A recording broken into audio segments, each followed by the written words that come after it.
Mesdames, Messieurs, bonsoir. Quand la vie d'un jeune enfant peut basculer du jour au lendemain, sans transition, sans lendemain, hein, c'est facile de devenir un Nangaboko. C'est le terme qu'on utilise dans notre contexte pour parler des enfants de la rue. Et c'est encore dommage quand ce sont les filles qui sont concernées. Nous allons écouter dans cette édition Vanessa, hein, ce soir. Elle est Nangaboko et elle nous dira tout en ce qui concerne sa vie en tant qu'enfant de la rue. Et puis avec nous pour en parler, cette émission elle a été possible avec le concours d'un jeune homme à qui on va dire merci. Il est d'ailleurs là dans le public ce soir. Il s'appelle Gilbert, mais ses amis l'appellent Ali. Merci encore, Gilbert. On va débuter avec vous parce que vous allez d'ailleurs intervenir dans cette édition. Vous êtes l'initiateur du mouvement Mboko for Change. C'est bien ça? Vous ne voulez pas parler? C'est ça, il veut parler, non, c'est comment? Parler, non. Voilà. Hein? Merci encore. Hein? C'est grâce à tous, c'est grâce aussi à vous si nous avons pu faire cette émission ce soir. Mais grâce aussi à tous les autres qui sont là ce soir hein? Et qui vont se manifester peut-être par des applaudissements, les gars. On est quand même devenus un peu amis, un peu amis. Oui, on est toujours les tatates depuis. N'est-ce pas? Vous n'allez pas mettre tatate. Qu'est-ce que ça veut dire tatate? Ça veut dire ami. D'accord. En français, c'est ami, mais en rika, c'est tatate. Alors, vous allez m'apprendre quand même le système, comment ça se passe?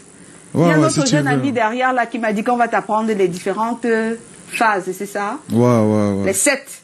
Les 7 phases. Merci en tout cas d'être là ce soir. Et puis avec nous aussi sur le plateau, pour en parler, une jeune dame très courageuse et très belle d'ailleurs. Vous allez être très étonnés quand même, parce qu'elle est très bien entretenue. Elle s'appelle Vanessa. Bonsoir. Bonsoir, bonsoir. Merci d'avoir accepté notre invitation, Vanessa. Merci aussi à vous. On vous le dit tout le temps que vous êtes très jolie? Pas tout le temps, mais souvent. Ah oui. Alors, est-ce que vous connaissez Grande Baraque? Non. Bah, il vous a rendu hommage dans sa chanson. Vous allez chercher et puis vous écouterez un peu de quoi il est question.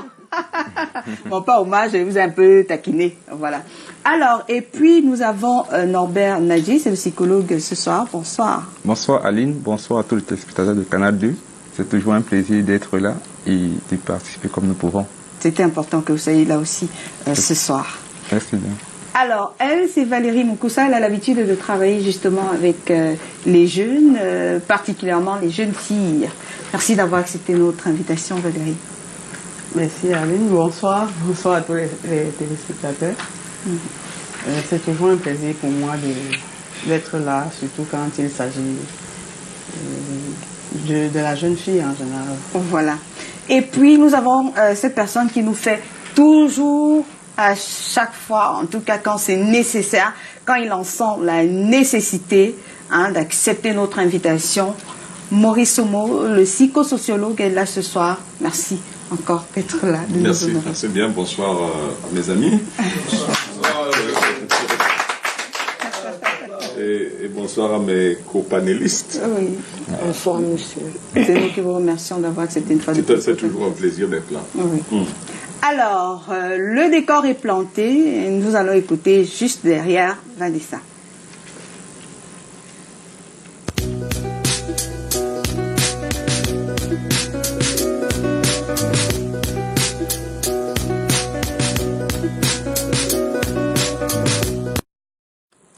Alors, vous avez quel âge, Vanessa? 24 ans. 24 ans, vous êtes jeune.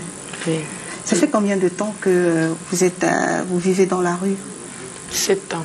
7 ans. Et dans la rue, c'est dans la rue que j'ai eu ma fille même. Parce que j'ai laissé les études en seconde. Et une fois laissé mes études, je suis entrée une fois directement dans le monde de la rue. Parce que bon, du côté des parents, je n'avais pas de soutien. Du côté de la famille, non plus, pas de soutien. J'étais obligée de me lancer dans le monde du dehors. C'est-à-dire le monde de la nuit. Et plus être plus précise, la prostitution. Voilà, vous aviez quel âge? J'ai dit 24 ans. Non, je dis, vous aviez quel âge? Et quand je débutais, c'est que, voilà, 17, 18. Voilà, j'étais très jeune encore, même comme je suis toujours, mais j'ai vite connu Ouais, je ne sais pas si vous me comprenez, voilà. Côtoyer les hommes déjà, parce que quand tu es femme, tu dois t'attendre à ce que, bon, toute catégorie d'hommes, et surtout quand tu es belle, voilà. Donc, tu vas être accostée, tu vas être tentée, tu auras des propositions. Bon, comme on peut dire, la vie c'est un choix. Et moi, actuellement, je n'ai pas un diplôme, je n'ai pas... Si, bien sûr, j'ai fait hôtellerie, mais après une formation, il faut des atouts. Il faut quelqu'un qui va te pousser, qui va t'encourager à avoir un travail. Moi, je n'ai pas eu la chance, là. D'accord. De toutes les façons, on va vous écouter de long en large. On va revenir à votre... Est-ce que vous avez souhaité votre fille? Vous avez souhaité la voir? Qu'est-ce qui s'est passé? On peut dire oui, comme on peut dire non. Parce que, bon, déjà, quand je tombée enceinte, j'étais toujours dehors avec ma grossesse, je montais, je descendais, le père de mon enfant. Est-ce que c'était aussi un Angaboko? Pas en tant que tel, mais un gars de la nuit aussi. On peut dire, il est DJ, mais on ne peut pas dire Nangaboko, mais c'est un gars de la nuit. Donc, il gagne aussi sa vie en faisant... Je ne sais pas comment expliquer ça, en fait. Donc, c'est un peu ça. Alors, vous dites que vous avez passé votre grossesse, vous étiez dans la rue. Mais comment ça, on est enceinte dans la rue? Comment? Mais si le père de ton enfant s'occupe pas de toi, qu'est-ce que tu vas faire? Tu vas voter? Non. Et Vous déjà, étiez dans la rue comment? je faisais la prostitution, non. Déjà parce que, oui, je n'avais pas un long ventre, j'avais un petit ventre. Ce qui fait que quand il accostait les hommes, bon, il peut rentrer dans la chambre avec l'homme, il me déshabille dans mon ventre. Ah, ma chérie était à payer, non, vas-y. Ouais, le père de ton enfant, ouais, pourquoi tu te... On cause. D'autres, c'est que malgré la grossesse là, il ne gère pas ça. Il dit que maman était payée, tu vois, sauf que me donne. On gère, et puis bon, c'est un peu ça. On gère comme ça. Jusqu'à mes 9 mois, j'ai accouché, je suis allée chez ma mère. Après, bon, ma mère s'occupe de mon enfant jusqu'à l'heure actuelle. Et elle vous disait, enfin, elle vous a dit quoi quand elle vous a vu arriver avec... Ma mère m'a dit, maman, tu es l'enfant unique, accouche, regardez. Même si toi, tu n'es pas là, fais seulement l'effort que de temps en temps, tu viens donner ce que l'enfant peut manger. Mais il ne peut pas te dire que... Parce que moi-même, d'abord, déjà, depuis que je suis petite, je suis seule à moi, ma mère. Et j'ai beaucoup plus vécu chez mes oncles, mes tantes, parce que ma maman n'avait pas les moyens de me payer l'école. Chez les oncles, chez les tantes. Ce qui fait que, bon, quand je grandissais aussi, je ne sais pas si vous savez ce que c'est que d'habiter chez ta tante, ou peut-être chez un oncle, ou peut-être chez l'enfant du frère de l'enfant de la sœur de ton oncle. Et ce qui fait que, bon, quand tu es chez un oncle, l'amour que sa femme peut donner à ses enfants, c'est pas le même amour qu'elle peut te donner à toi. Donc déjà, toi, en tant que femme, ça te pousse à avoir certaines idées que, bon, tu es obligé de te retrouver à faire certaines choses que tu ne veux pas vraiment. Surtout que vous êtes une tribu. Donc, c'est pour ça que moi, je me retrouve un peu... Mais sinon, ça ne me plaît pas la vie que je mène. Mais je suis obligée de le faire. Parce que déjà, en passant, vous avez dit que j'ai une formation. Oui, bien voilà, sûr. j'ai fait ces efforts. Donc, je connais bien mon domaine, je connais bien mon travail. Bien sûr. Mais, il y a un mais. Alors, à quel moment est-ce que, pour la première fois, vous avez dormi, Ali aime utiliser cette expression, vous avez dormi debout. À quel moment est-ce que... vous connaissez pas l'expression dormi debout? Dormi debout, c'est un peu pour dire dormir dans la rue, fumer. Fumer, non. Moi, je ne fume pas. À quel moment est-ce que vous avez dormi dehors à l'air libre? Vous dormez où? Je dois aller libre, non. Comme mes frères là vous ont expliqué, on a nos endroits, on se retrouve. On appelle ça le polo, c'est ça, non? Voilà. Le polo où on se retrouve. Voilà. On dort, on se jette, si on peut manger, on mange, si on peut, d'autres fument, d'autres donc. C'est ça le rue en fait. Et c'est quoi le polo? C'est ça retrouvaille. Non. C'est les cartons, souvent même ça amène le sol. C'est comme un frigé bleu. Sur les tables, oui. On va donner la parole au public tout à l'heure. Voilà, oui. C'est un peu ça quoi. Ce n'est pas comme si peut-être, non. Et là-bas, vous n'avez pas peur que les garçons vous violent? C'est déjà une famille, on est déjà une famille. C'est eux comme ça qui nous protègent dehors. Parce qu'on peut avoir un problème avec un client, c'est eux qui sont toujours là. Ah, il y a quoi avec ma soeur? Il n'y a pas de problème avec eux. C'est notre famille, eux c'est nous. Parce que si je suis là aujourd'hui, c'est grâce à eux. Si ce n'était pas eux, c'est eux qui m'ont donné tout ce courage de me présenter devant la télé. C'est eux qui m'ont dit, ma soeur, va et tout. Parce que Ali me dit non, de un d'abord c'est pour une sensibilisation, de deux ça peut t'aider, de trois c'est à ton avantage parce qu'en parlant comme ça, il y a des gens aussi quelque part cachés qui vivent peut-être la même situation que moi, mais qui n'ont pas l'occasion peut-être qu'on en parle ou alors, donc c'est un peu ça. Alors vous avez dit que il y a le monde de la nuit, justement le monde des Nangaboko a ses dangers, surtout lorsqu'on est une femme, et vous avez fait justement... une jeune fille comme moi. C'est quoi ces dangers? Déjà le tu peux sortir. Parce que moi, souvent, les soirs à 20h, tu rencontres bien de mon polo, comme je t'ai expliqué tout à l'heure, d'où je reste avec mes frères. Parce qu'on n'est pas, on ne traite pas ensemble, on n'est qu'une famille. Donc, ce qui fait qu'aujourd'hui, je ne peux pas avoir. Mon frère vient qui l'arrange. Comme moi aussi, il peut sortir, comme il fait mes marches de la nuit, là, c'est bon le matin. Donc, c'est un peu ça. C'est une vie un peu, voilà. Où je mens, les gars, c'est pas ça. C'est ça. Parce que c'est aussi le fait de, quand il me répond aussi là, ça me... Ah, Voilà. d'accord. Quand il parle seul là, c'est comme s'il était perdu. Donc, le fait que... Alors, on va faire mieux, on va encourager Vanessa en applaudissant pour Vanessa. C'est comme s'il était seul là. Oui. Elle est juste exceptionnelle, hein, Vanessa. Alors, vous avez dit justement aussi, Vanessa, vous avez eu à bagarrer avec... Oui, les risques. Comme actuellement, même là, je suis blessée, si tu as constaté, je suis un peu blessée là. Oui. Chez les gens, il y a ce qu'on appelle... Qu'est-ce qu'on vous a fait? Qu'est-ce qu'ils vous ont Il y a fait? les clients, non, ma soeur, les gens que tu ne connais pas d'où ils sortent, les benzineurs, les taximens, les responsables même, les jeunes gars même. Te prend, on part, j'ai fait le prix à lui. Après, maintenant, arrivé, peut-être, il a bu, peut-être, il a pris une drogue ou un stupéfiant qui lui permet de ne pas éjaculer vite ou alors de se libérer. Ça devient que, oh, je t'ai donné mon argent, je ne vais pas me satisfaire, rembourse-moi. Toi, maintenant, la fille, tu vois qu'il t'a perdu le temps. Non seulement il t'a utilisé, il t'a perdu ton temps. Il te dit encore rembourse-moi. Tu lui dis non, mon ami, ça ne peut pas se passer comme ça. Parce que tu m'as utilisé. Bien fait que tu n'as pas atteint ton objectif, mais tu peux me dire que tu rembourses intégralement. Il peut même te donner même la moitié. Ou alors on voit comment on peut faire. Ah, donc à un moment donné, pendant l'acte, vous êtes juste fatigué et puis vous dites... parce que tellement il t'a utilisé. Tu lui dis, gars, moi je ne peux plus. Il te dit que bon, comme je ne peux plus, alors rembourse-moi. Alors ça devient les coups de poing, ça devient... Donc c'est un peu ça, il te trimballe, il te tire. Et surtout pour ceux qui peut-être amènent les filles disons chez lui. Moi déjà, il ne peut pas accepter de partir chez un homme. Pourquoi? À domicile. Hey, maman. Pourquoi? Ah, mon frère, tu vas partir chez quelqu'un que tu ne connais pas. Il peut se transformer. Ah, vous avez eu des cas comme ça? Oui, j'ai eu des cas comme ça. Il peut te sortir même le couteau, il peut te droguer même. Vous avez eu des cas où qu'est-ce qui s'est passé?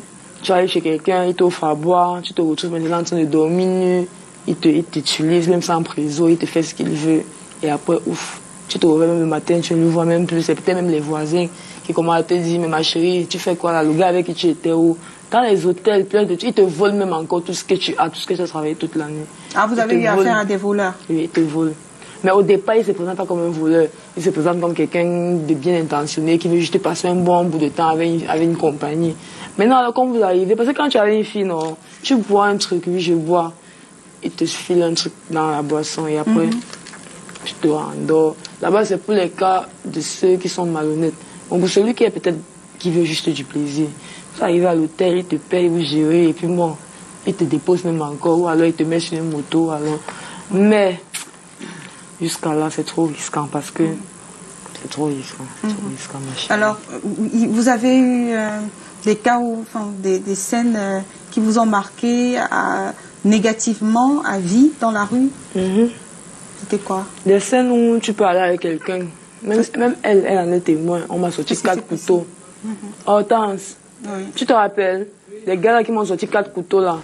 Toi-même, tu venais aussi avec le client. Hein? C'est toi maintenant qui garde. Tu peux appeler les gars du Carrefour que non, voilà ma soeur qu'on est en train de vouloir tuer là-bas. C'est comme ça que mes frères là, non, ils viennent maintenant à mon secours. On vous a sorti 4 couteaux. C'était voilà, elle était là. C'est pour ça justement. Non, c'était 2 hommes. Et c'est elle qui peut appeler pour mon secours. Que voilà, Vanessa qu'on est en train de... Il voulait quoi? Qu'est-ce qu'il voulait? Il voulait m'agresser, non, madame. Prendre quoi? C'est ce que je veux savoir. Ce que j'ai travaillé, mon argent et le sexe gratuitement. Ah, mais... Ils étaient deux amis en fait. Ils viennent me prendre, allons baiser. On arrive maintenant pour baiser. Parce que souvent, moi, ça peut arriver que on part dans un auberge ou alors, ça dépend. Arrivé maintenant, tu descends de la moto. Mais mon ami, on fait alors comment, il te coupe une fois la chandelle. Donne-nous ce que tu as travaillé, si c'est là. C'est comme ça que... Comment a été tiré jusqu'à ce que je me suis blessée un peu partout là. Il dit c'est la fille là qui vous a sauvé. Oui, qui m'a sauvé. Alors, est-ce qu'il vous arrive d'aller à plusieurs des fois? Parce que je dis des clients qui viennent en groupe pour... Mais il arrive parfois des clients réguliers qui, bon... Non, je veux dire, puisque vous avez dit, ils sont venus tous les deux et puis ils voulaient... Déjà, ils viennent, il y avait son frère, il te dit, moi, je viens accompagner mon frère pour qu'il se mette à l'aise. Pendant qu'il se mette à l'aise, toi, tu te mets à l'aise avec son frère, lui peut attendre à côté, non? Comme les wadjo là, les kassala, non, les benzineurs là. Parce que dans la rue, on côtoie tout genre de personnes. Je ne peux pas te dire exactement que ce n'est que les hommes, bien que non, tout genre de personnes. Et quand elle vous a sauver... Qu'est-ce que vous vous êtes dit? Mais pourquoi est-ce que vous n'avez pas, parce que il y a, dans la préparation justement de ce programme, je me suis rapprochée de ces jeunes filles de la rue qui me disaient qu'elles ont leurs gardes du corps qui sont souvent des vigiles des entreprises et tout ça. Pourquoi vous n'aviez pas une personne à la base? Mon cas, c'est pas vraiment le cas. Pourquoi? Je sais pas, chacun sa manière de travailler. Chacun sa manière de travailler. D'accord. D'accord. Alors on reviendra vers vous très certainement. Je prends d'abord le cas de... nous allons d'abord écouter Valérie Mukoussa, qui est vous qui avez l'habitude de travailler avec les jeunes filles. Est-ce que vous avez pu, pour le cas des jeunes filles qui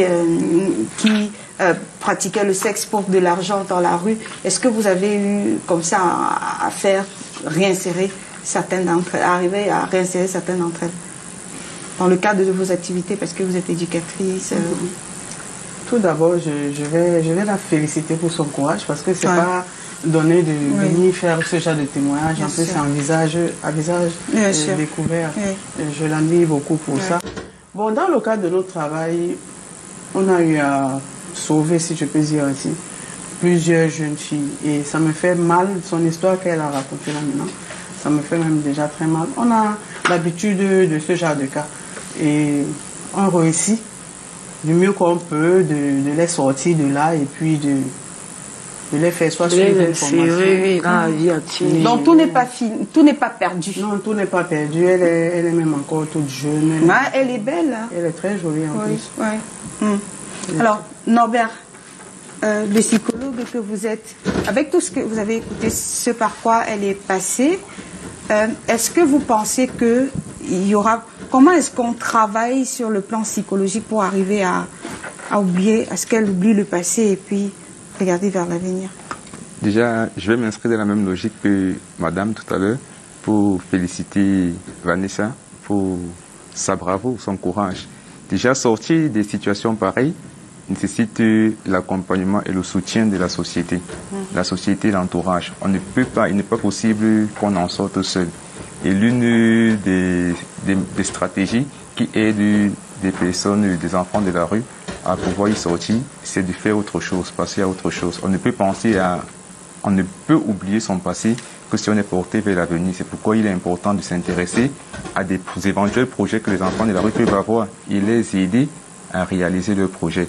Si l'on ne s'inscrit pas dans le futur, il n'est pas possible que le passé soit oublié. Des projets, ils en ont. Hein. Exactement. Ils en ont. Alors, Maurice Somo, vous avez écouté Vanessa. Qu'est-ce que son témoignage à elle vous inspire ce soir? Bien, ça ne m'inspire rien de particulier, tout simplement parce que je suis habitué à rencontrer des jeunes filles comme Vanessa. Parfois même c'est sur ce plateau ou un peu ailleurs. Et dire qu'elles sont nombreuses dans sa situation et ils sont nombreux dans leur situation. Bien. Tout dépend du regard que la société, tous, posons sur ces personnes. Alors, le drame de l'affaire, c'est quoi? C'est que les gens ont tendance à marginaliser ce type de personnes qui deviennent du coup des parias de la société. Tu vois, quelqu'un vient, il gare son véhicule et dès qu'il voit peut-être un d'eux qui tourne autour, il a envie d'appeler la police et lui dire arrêtez, comme si c'était d'office. Alors probablement le gars, lui, il passe sa route. Lui, il est dans son environnement naturel de vie au quotidien. Elle a un mode de vie. La question pourrait être plus tard comment elle y est arrivée, mais nous devons déjà constater qu'elle y est et l'intégrer comme étant une des composantes de la société ayant une façon spécifique de vivre. Moi, j'ai rencontré des jeunes filles comme elle, avec qui j'ai discuté. Et que j'ai essayé parfois, comme vous, de trouver des voies et moyens pour ramener, n'est-ce pas, dans ce que nous pensons, nous autres, être une situation normale. Et après, on se rend compte que c'est pas possible. Parce qu'elles n'en veulent pas. vous leur donnez tout l'or du monde, elles vous disent, je ne veux pas de votre argent, je vais me battre moi-même avec les armes qui sont les miennes, avec les habitudes que j'ai. Donc, comme disait le jeune collègue, il y a un travail important, mais qui nécessite à la base de déstigmatiser, c'est-à-dire déconstruire l'image que nous avons de ces personnes. Ensuite, aller par ce qu'on appelle une prise de conscience de ces personnes en leur proposant quelque chose d'alternatif, à dire par exemple à Vanessa que en lieu et place de la vie que tu mènes, tu peux gagner ta vie en faisant autre chose. Merci. Voilà, c'est donc cet ensemble d'éléments mis ensemble que je peux dans un premier temps déposer sur ce paquet. D'accord, justement, ce qui va nous amener à prendre juste derrière, à lancer juste derrière la transition, le débat.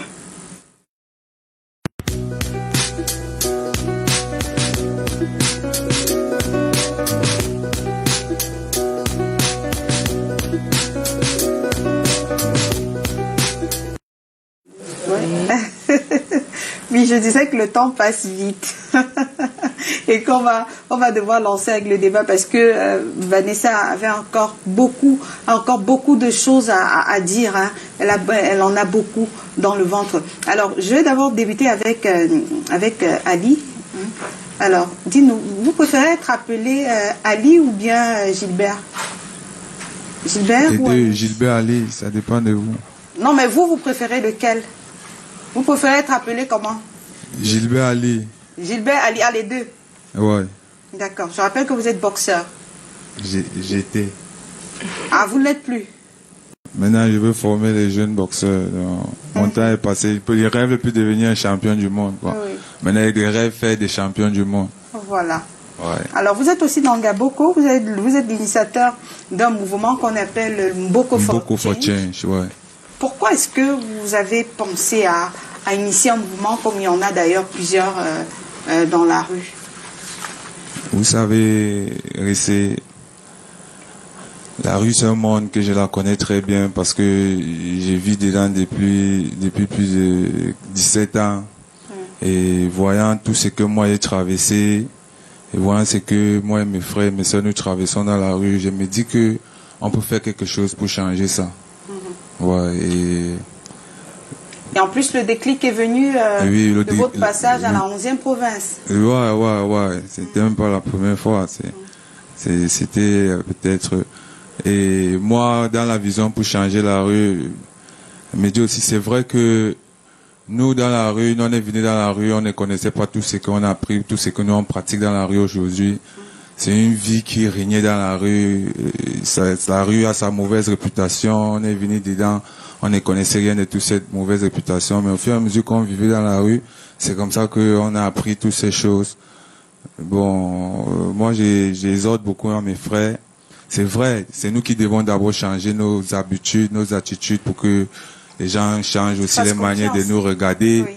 C'est vrai que les gens nous regardent avec des regards hautains. Les gens ne croient pas en nous. Bon, nous, tout ça, nous on a connu ça dans la rue. Tu comprends un peu, non? Oui. J'ai commencé la rue, je ne volais pas dans la rue. Bon, j'ai commencé à voler dans la rue en 2010. Peut-être commencé la rue en 2004. Ouais. Je ne peux pas te dire ce qui a fait que j'ai commencé à voler en 2010. Alors, je vais poser la question cette fois-ci à Djobolos. Il est très connu sous le pseudo MC Djobolos. MC Djobolos, est-ce que vous ne pensez pas que vous êtes un peu coupable de l'appréhension que les gens ont à votre égard? Je veux dire, exemple pratique, le cas Amour. Amour, c'est cette jeune fille qui m'a traité dans le système. Alors, de ma part, oui. Je pense que nous sommes coupables peut-être à 30%. Parce que nous tous, nous sommes dans la rue. Mais il y a ceux qui commettent des injustices pour pouvoir manger. Il y a ceux qui lavent les voitures. Il y a ceux qui mendient. Il y a ceux que... Donc, chacun a sur quoi il s'appuie pour avoir quoi manger. Donc, si tu arrives dans la rue, que tu ne volais pas, tu ne faisais pas ceci. Si tu marches avec quelqu'un qui sort tout le temps, il agresse, tu vas prendre l'habitude de sortir aussi pour aller agresser. Donc moi, je pense que nous sommes coupables au moins à 30%. Du fait que les gens nous regardent avec les mauvais yeux, les gens savent ce que c'est que la rue. Quand on parle des Nangaboko, les gens se disent directement que c'est les bandits. C'est les voleurs. Parce que si tu trouves 50 Nangaboko, tu peux facilement trouver même 10 qui c'est rien que le vol qui leur fait seulement manger. 10 oui, puisque j'ai dit 30% au moins. Voilà. Alors, oui. Alors oui, je vais donner la parole justement au plus petit qui est au milieu de vous deux, Djobolos. Il se prénomme comment, le jeune homme? Je m'appelle Ndjomo Ombad Nassin Giovanni.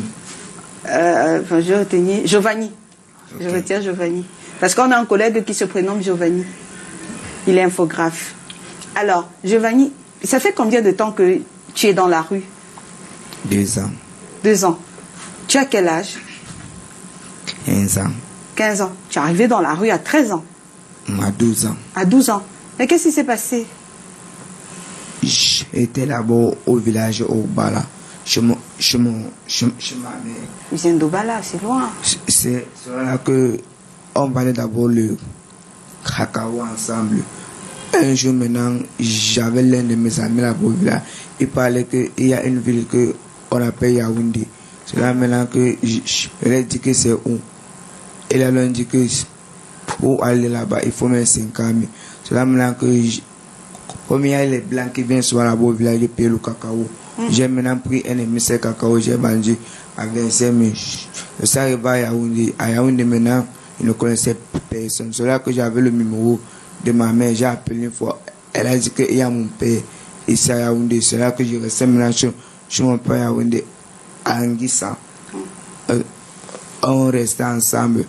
Après maintenant, je l'ai couvert avec une autre mère. La mère est on parle dit que je l'appelle désormais que c'est ma mère. Voilà que je refusais et parlais que non. Et ma mère, elle est au village. Après, il a dit que si ça ne me plaît pas, il rentre au village, la trouver. C'est là que je sortais souvent dehors, je partais dormir en Fundi. Après, maintenant, il y avait dans les papas qui me prenaient. Ils me ramenaient à la maison. Ils me fouettaient fuir toujours. Jusqu'à un moment, j'ai encore trouvé un ami. On est venu à Douala. Et à Douala, on nous a amenés dans un foyer à PK24 en Brousse, d'où on travaillait là-bas. Et moi, ça ne me plaisait pas.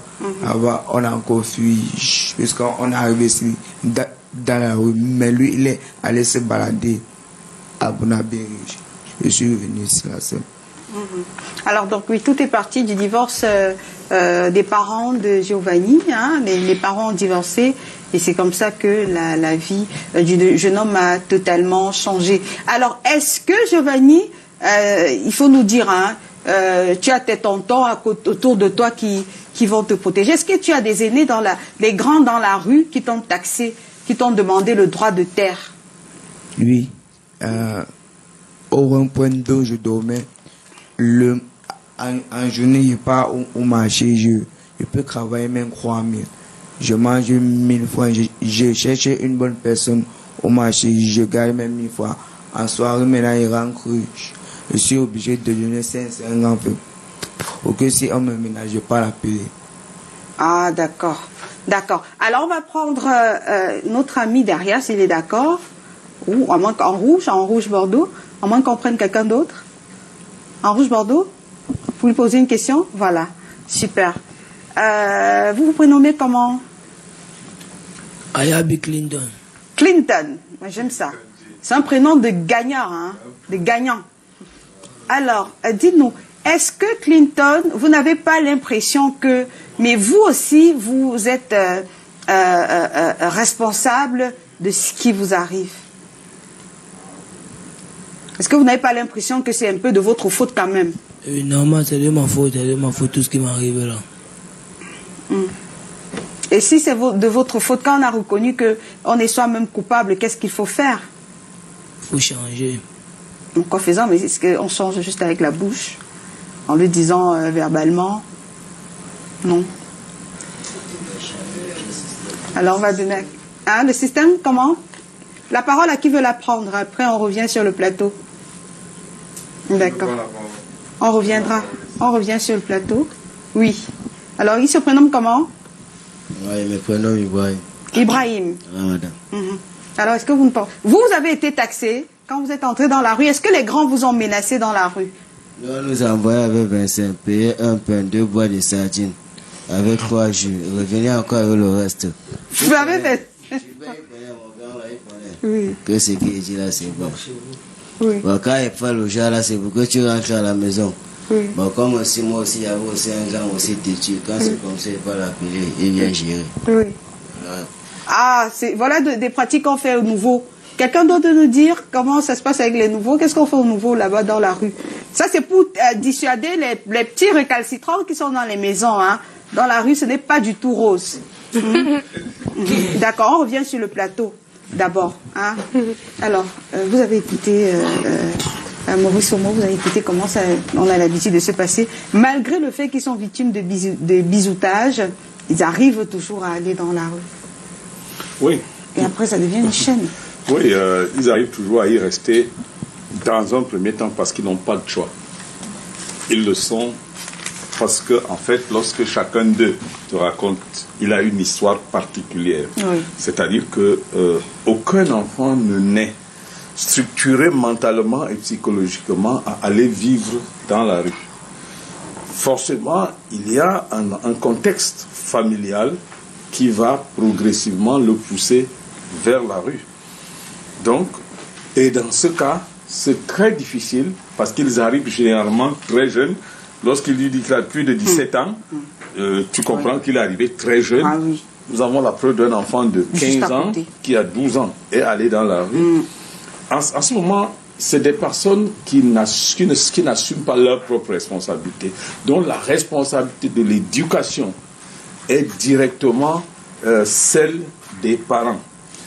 Alors, si il y a un échec donc au sein de la structure familiale, cas de divorce, cas de pauvreté extrême comme chez elle, c'est-à-dire l'incapacité pour les parents de subvenir aux besoins de ces enfants à un moment donné. Donc, c'est ces éléments au sein de la famille qui poussent donc l'enfant vers l'extérieur. Ils ne sont dans aucun... Maintenant, quand ils y sont, naturellement, ils sont hantés par ce qu'ils endurent lorsqu'ils sont chez eux.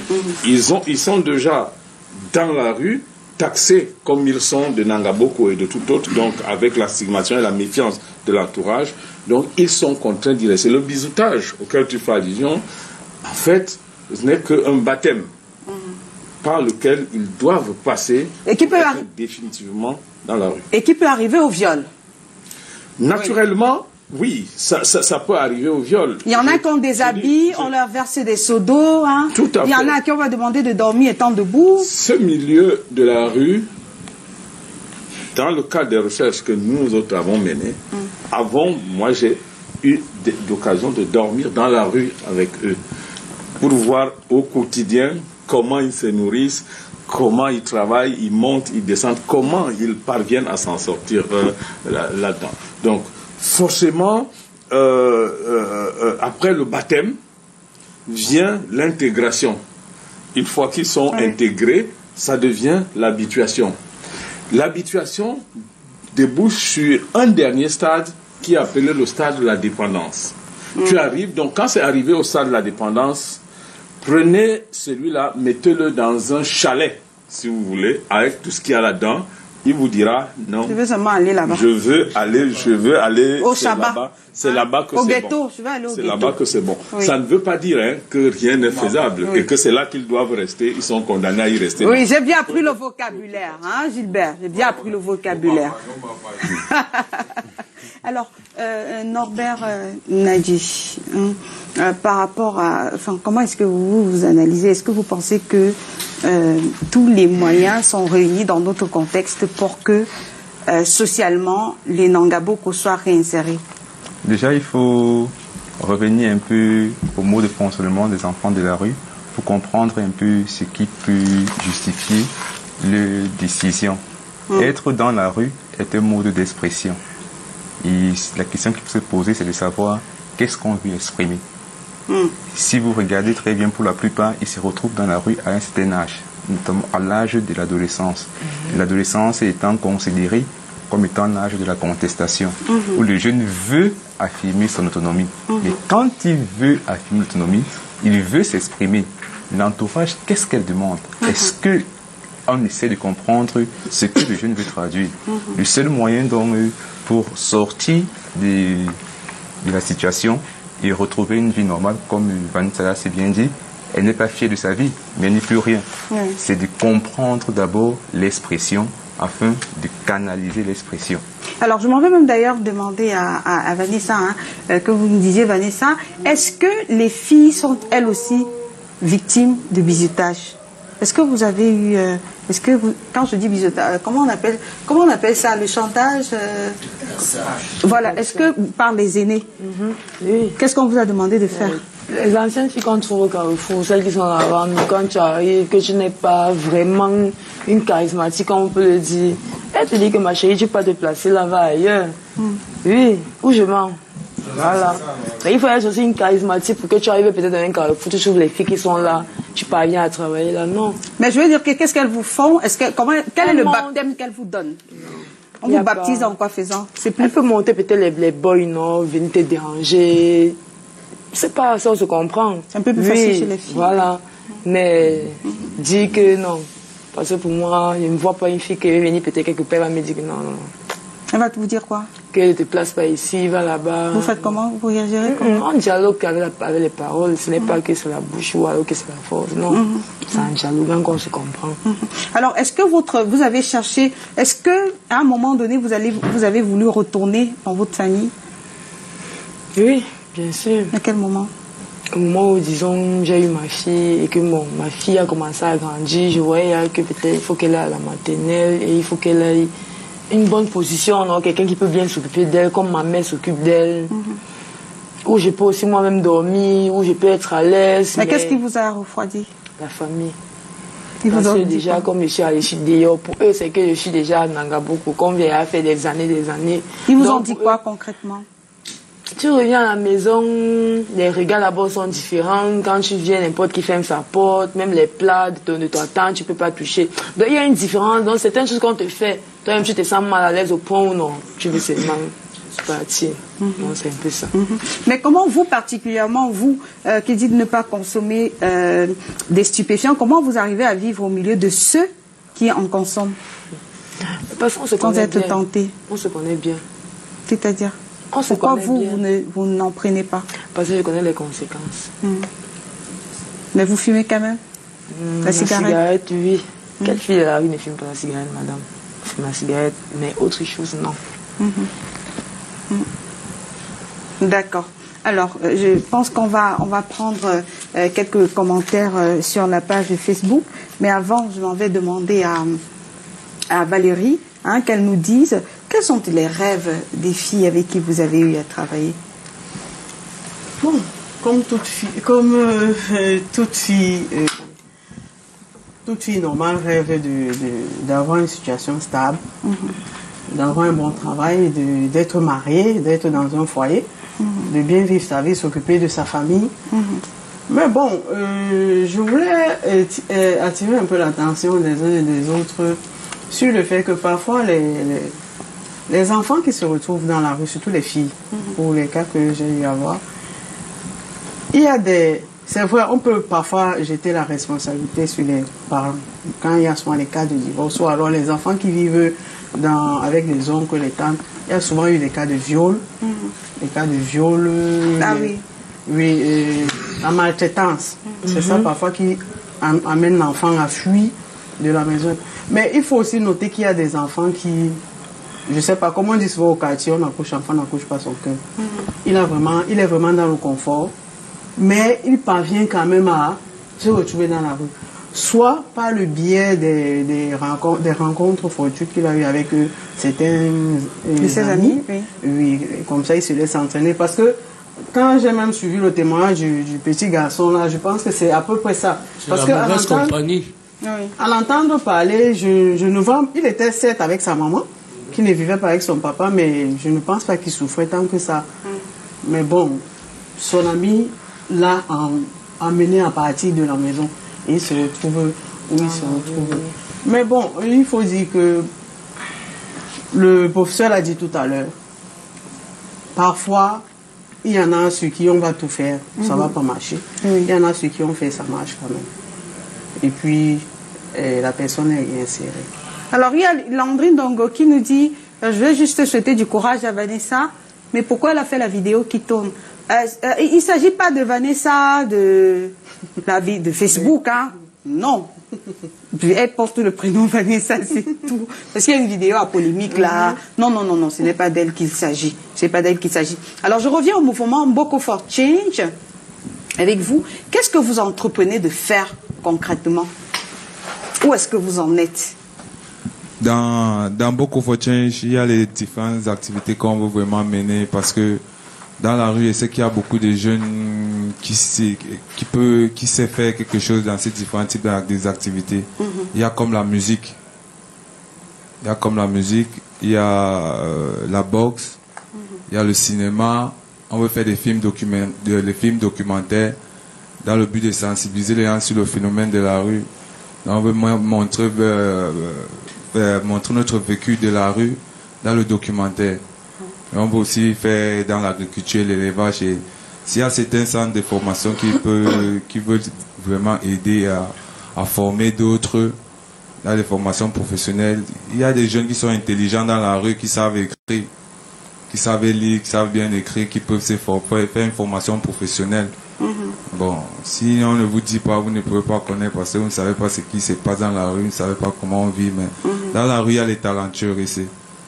Par exemple, on a écrit un petit court-métrage qui raconte l'histoire d'un monsieur qui s'est fait voler son laptop dans la voiture et qui était prêt à tout pour la récupérer. Donc ça, c'est juste un peu le speech de ça, mais il nous faut les moyens pour réaliser ce court-métrage. Quels moyens concrètement?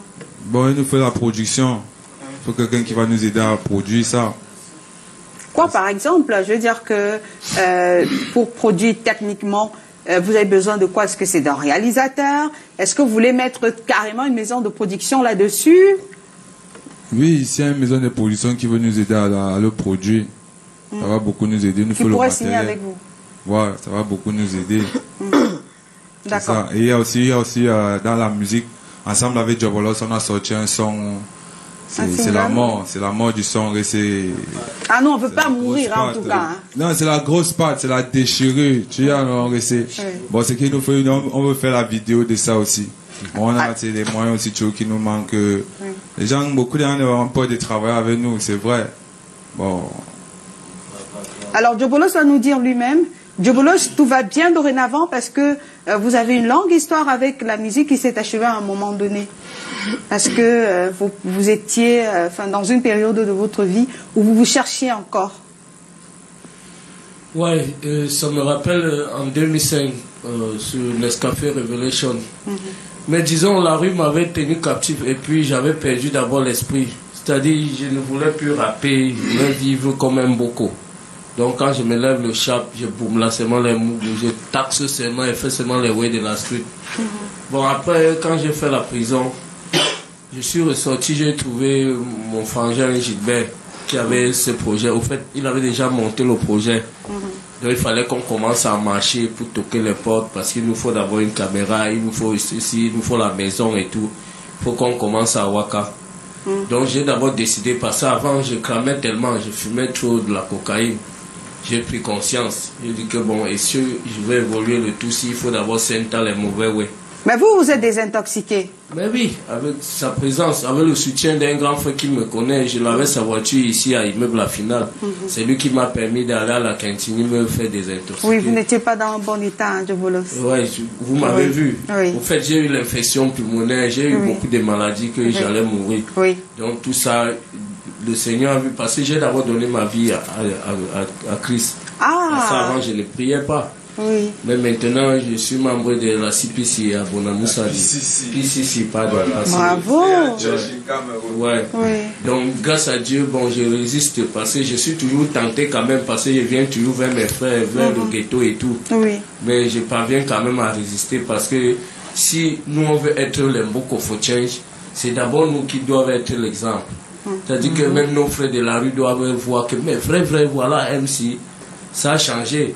Ça veut dire que même lui, il peut changer. Donc je me suis accroché avec Gilbert et nous sommes dans le projet des Mboko Fortunes. Parce que si vous écoutez même le son qu'on a sorti, c'est notre vécu, c'est le quotidien qu'on vit. En fait, c'est une prise de conscience qu'on appelle à nos frères de la rue. Donc j'espère que le public nous regarde, le public nous écoute. Ça fait longtemps que je n'avais pas tenu le micro. Mais maintenant, si j'ai tenu le mic, c'est parce que même Dieu m'inspire. Il faut que ce qui sort de ma bouche conscientise la jeunesse qui se trouve dans la rue et derrière les barreaux surtout. Alors, il y a beaucoup il y a des enfants aussi de la rue qui réagissent sur la page Facebook de l'émission. Intime Conviction au pluriel. Vous tapez sur votre moteur Intime Conviction au pluriel sur la page Facebook de l'émission. J'aimerais aussi rappeler, ça c'est important de le dire, non, il ne s'agit pas de la Vanessa de Facebook qui a une vidéo de dépravation qui tourne. Non, il s'agit de Vanessa qui est Nangaboko. Voilà, de Vanessa qui est Mboko. Voilà. Donc, Boris Tamno nous dit bonsoir à tous. C'est possible que celui-ci prenne conscience du fait de sa perdition. Il faut aussi qu'il mette toute une volonté manifeste. Que Pierre nous dit conviction, foi, force, engagement et courage, le tout est joué. Et puis, Carole Ndemeni, bonsoir. Oui, c'est très possible, car il faut d'abord être courageux d'accepter et d'abandonner tout, de totalement recommencer. Alors, il y en a qui envoient dans la messagerie privée de l'émission. Après, c'est un peu plus difficile de trouver. Donc, il y a Landrine Dongo qui nous fait le témoignage selon lequel il avait... Moi, je voulais juste dire à Vanessa d'aller de l'avant, oui. Alors, mais en vrai, les circonstances font que les choses changent vraiment. J'ai tellement à dire parce que moi-même, je vois pas facile. Je supporte l'attitude de la rue. La rue gâte. Hein, il dit que la rue gâte la réputation. C'est un peu compliqué. Il a mélangé un peu les termes. Alors, avec un Gilbert et tout le groupe d'ailleurs qui porte un tel projet. Comment est-ce que vous pensez que des aînés comme vous, des aînés comme nous, pourront l'accompagner? Oui. Parce qu'ils sont là avec leur projet. Oui, je les félicite d'abord, hein, parce que j'avais déjà essayé de travailler avec certains d'entre eux, un groupe. Oui. Bon, souvent... en prenant un peu de moyens qu'on pouvait avoir pour leur vision de projet. Mais ce que j'ai constaté, c'est que parfois, lorsqu'on leur remettait de l'argent, au lieu de l'utiliser pour le projet pour lequel ils étaient initiés, ça servait plutôt à continuer de vivre comme c'était avant. Non, c'est pas possible. Je crois que le changement ici va partir de l'intérieur de leur société. C'est-à-dire que ce que les gens veulent venir et les ramasser comme ça et leur dire changer. C'est pas possible. C'est-à-dire que c'est in situ. C'est à l'intérieur du système qu'il va falloir le changer. C'est-à-dire que des aînés comme ceux qui sont là, doivent prendre des initiatives et travailler non seulement avec les autres, mais se faire accompagner des éducateurs que nous sommes. Dans des projets sérieux. Chacun d'entre eux est une unité qui a un problème spécifique et dont la solution ne peut pas être trouvée dans le cadre d'une thérapie de groupe, mais beaucoup plus dans une psychothérapie individualisée. C'est-à-dire que prendre un individu, comprendre son problème et l'accompagner à y sortir, mais tout en restant dans le groupe. Moi, je peux les rassurer. Oui. Une bonne nouvelle, allez-y. Non. On est suspendu à vos lèvres. Je peux les rassurer qu'à partir de ce soir, je deviens un de leurs parrains. Voilà. Est-ce que vous savez, et moi je vais vous dire que vous venez d'ouvrir une porte parce que il y a ce téléspectateur qui réagit tout de suite, il s'appelle Kiru Shiven, qui nous dit I am very touched by the program and will do my best to support those who need assistance in whatever small contribution I can offer. Donc c'est un téléspectateur qui dit qu'il va accompagner votre mouvement. Thank you, my boy. Thank you. God bless you. Ça, c'est vraiment... non, c'est un mouvement qu'il faut soutenir, absolument. Oui. Alors, il est porteur de projet. Comment éviter qu'on ne casse sa vision? Parce qu'il faut le dire, il fonctionne encore dans le ghetto avec ses frères. Comment éviter, justement, ça va les aider aussi. Pourquoi pas? Parce qu'on a eu beaucoup qui ont eu des mouvements comme ça, et puis on n'en a plus entendu parler. Je prends Katsangoma, par exemple, que je connais, un coucou à Katsangoma, c'est aussi un enfant de la rue. Comment ne pas comment protéger leur vision à eux? Je m'inscris déjà dans le sillage de M. Somo, oui, qui a félicité le projet. Oui. Je vais également féliciter le projet de Gilbert, dans la mesure où le changement dont on parle peut être difficile si on insiste sur le mot changement. Je voudrais beaucoup plus m'appesantir sur celui de réinsertion. Oui. Les jeunes Nangabuko, comme ils aiment bien se faire nommer, ne peuvent changer que dans la réinsertion de ce qu'ils sont déjà. La meilleure réinsertion devrait mettre l'accent sur un autre élément. Je voudrais interpeller un peu Gilbert. Oui. Avec mes maîtres Somo, je veux aussi participer au projet et je m'engage avec... Les gars, vous avez vu, d'arriver tout seul. Pas besoin de faire des efforts. Là, non, ça serait trop high. Pourquoi? Parce que nous, on est la rue, nous, on connaît tout de la rue. En vrai dire, depuis le projet n'avance pas. Pourquoi? Parce que il nous faut les gens qui ont school, qui connaissent la gestion, qui sachent nous encadrer, monter les projets, créer des dossiers. Nous, on n'a pas fréquenté les pays, nous, on ne connaît pas nous les rues là. Alors, on a fait les études rurales. Donc, vous avez vu ensemble, nous, on est sûr que dans les pays, on va changer la rue là en vrai. Voilà. Ouais. Alors, ensemble, on va bâtir. Alors, Vanessa, vous avez vu que finalement, grâce à votre extraordinaire témoignage, il y a beaucoup de personnes qui sont touchées. Ce sera quoi la suite? Qu'est-ce que vous voulez? Nous sommes à la période de Noël déjà. Est-ce que vous avez pensé à offrir un cadeau à votre fille? Elle se prénomme comment? Andrea. Andrea. Pourquoi vous lui avez donné le prénom de Andrea? Elle a quel âge? 4 ans. 4 ans. Pourquoi le prénom Andrea?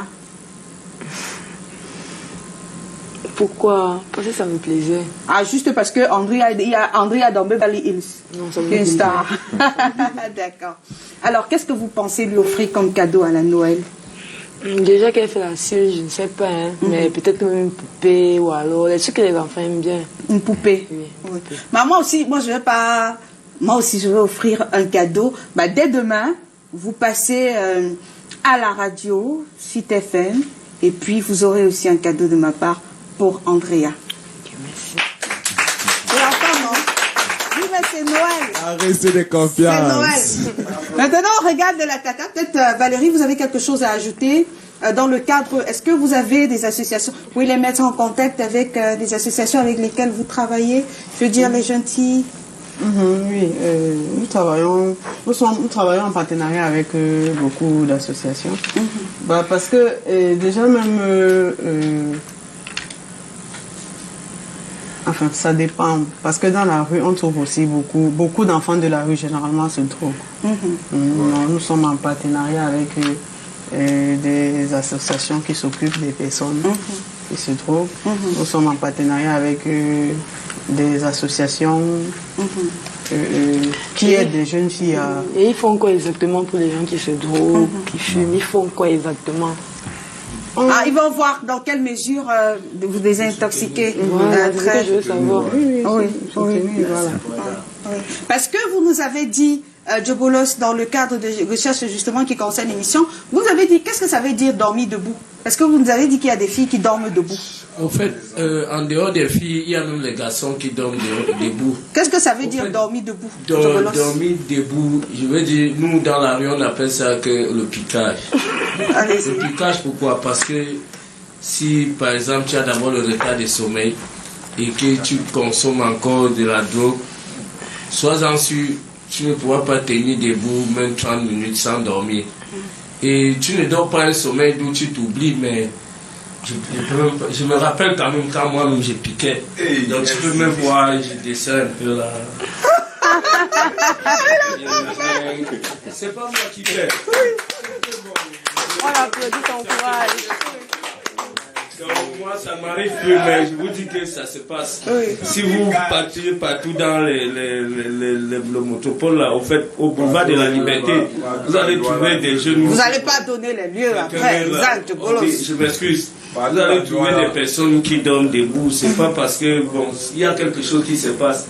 Parce que, ou c'est la mémoire qui s'endort, je sais pas. Mais il y a eu piquage de toutes les façons. C'est effet secondaire quand tu es déjà.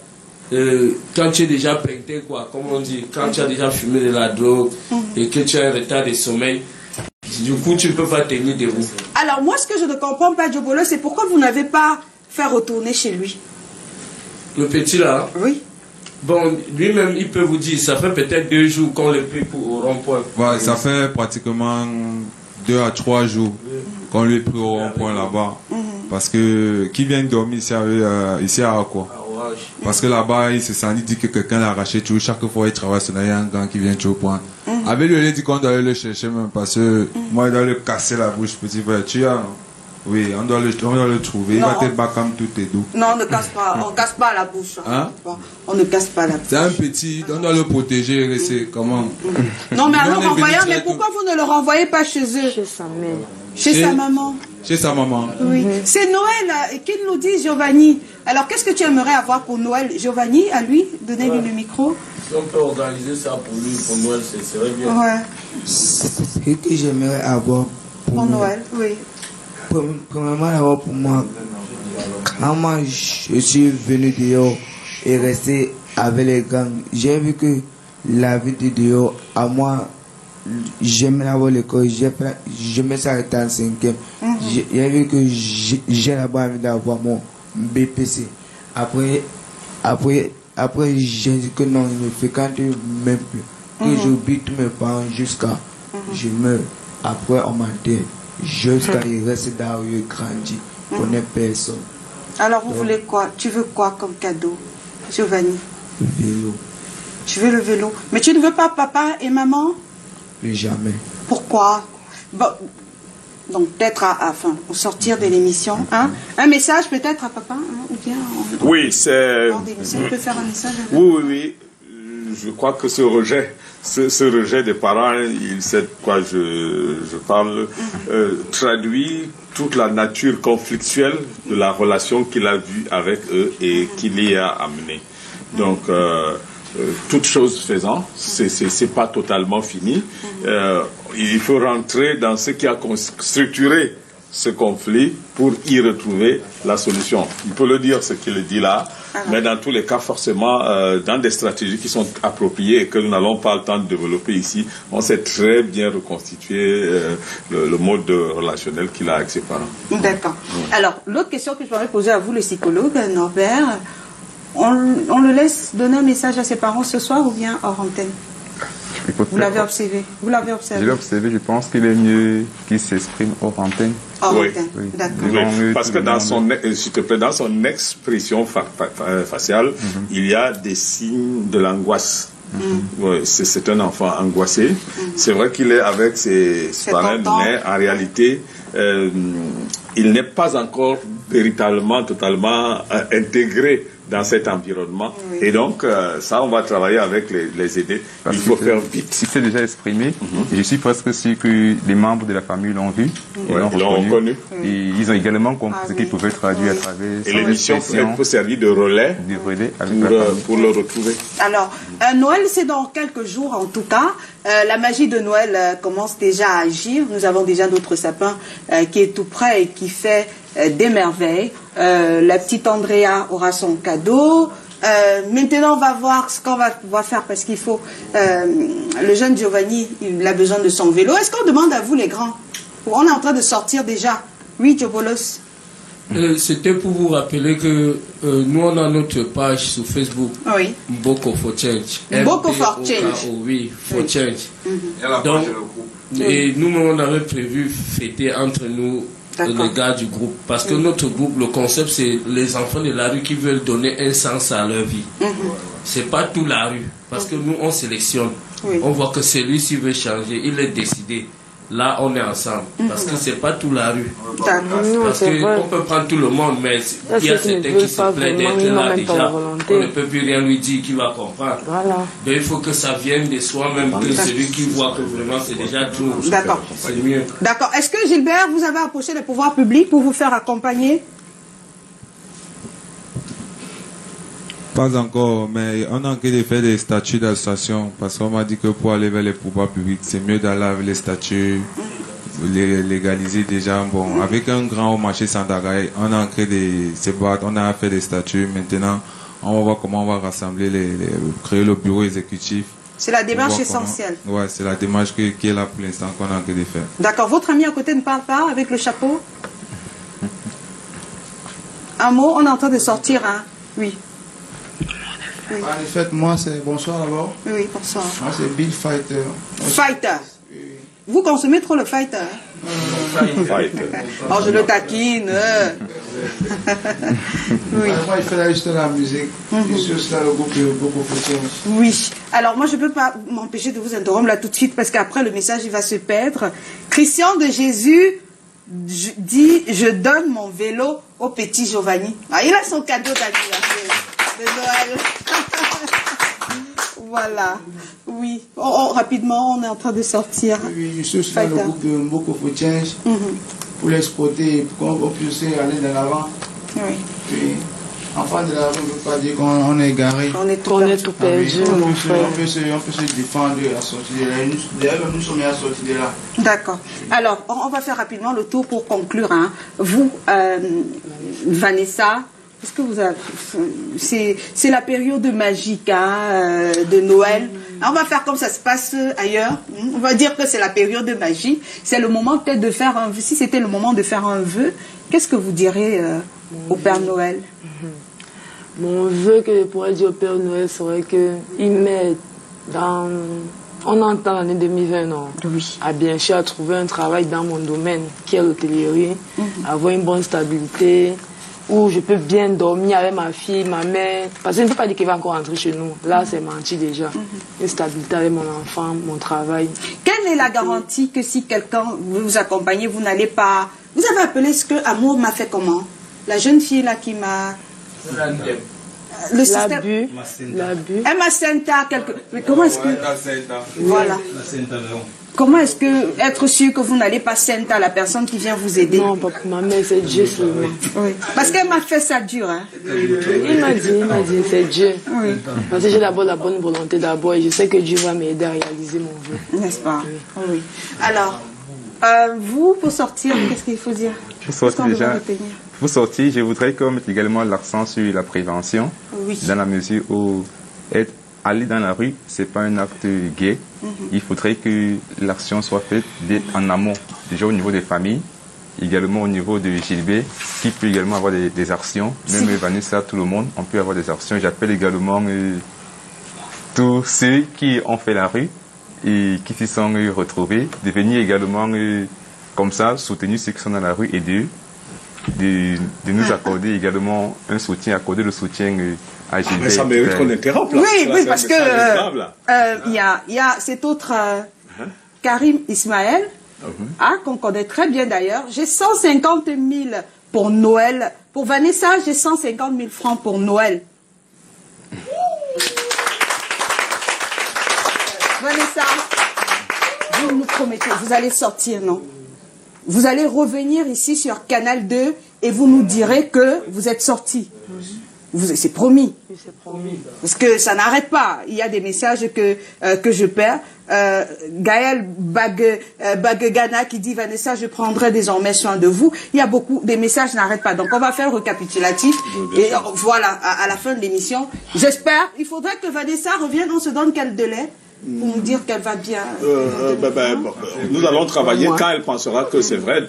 2 mois. 2 mois. D'ici fin janvier. On peut voir... Vanessa reviendra sur ce même plateau pour témoigner. Avec le sourire. Et être encore plus rayonnante. Ouais, ce ne sera pas Vanessa individuellement. Oui. Tout ce qui doit se passer doit être dans le cadre de Boko. Ah oui. Merci d'avoir Merci d'avoir accepté notre invitation ce soir. On va dire un grand merci aussi au président directeur général de la chaîne, sans qui vraiment cette édition n'aura pas été possible. Merci de croire en nous. Merci de croire aussi en Boko for Change. On va se retrouver lundi prochain quand il sera 21h30 pour une autre édition. Bonsoir.